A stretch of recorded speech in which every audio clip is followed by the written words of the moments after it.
You know those lessons from when you were a kid that just stick with you forever? Ever wonder why? Well, today, we're going to pull back the curtain on exactly how that works. We're going to dissect a super simple story to show you the powerful mechanics hidden inside. All right, let's get into it.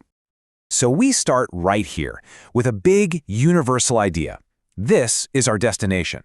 This is the whole point of the lesson we're about to explore. It's short, it's powerful, it's memorable. But, an idea is just an idea until you can make someone feel it.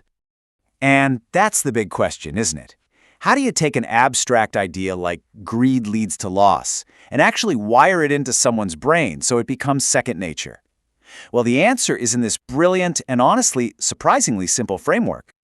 All right, so how do you build it? Well, the very first step in this whole process is to start with the end in mind. The entire lesson is built around one single, crystal clear moral. Think of it like a North Star for the whole experience. Every single piece is designed to point right back to it. Okay, so you've got your message. Now what?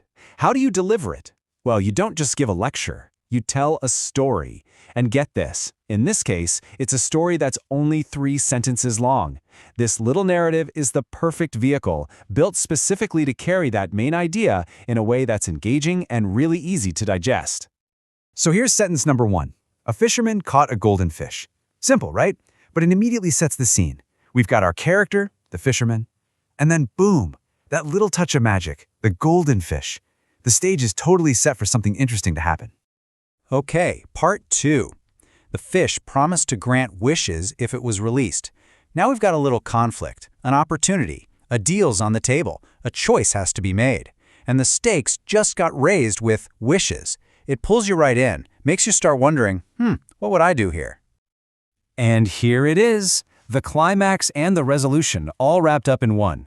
The character's action, becoming greedy, is tied directly to the consequence. They lost everything. It's such a clear cause and effect that the lesson just hits home. You can't miss it. Now that story only works if the person hearing it actually understands the words being used. It sounds obvious, but it's so important. So the next layer of this lesson is to break down the most essential vocabulary. These words are literally the building blocks for comprehension. And what's really interesting here is that we start with the concrete stuff. We're defining the words that paint the actual picture in your mind, like fisherman and catch. These are the words that let you visualize the scene and see it all play out. And now we kind of pivot. We go from the literal to the thematic. Words like wish, greedy, and loss. These are the keys to unlocking the story's deeper meaning. I mean, think about it. If you don't understand what greedy means, the entire moral of the story is completely lost. So we have a story that shows a moral in action, and we have the key words to understand it. The final step is to boil that moral down into one single memorable phrase, something that's easy to learn, easy to repeat, and easy to apply later. And look at this. They make the connection totally explicit.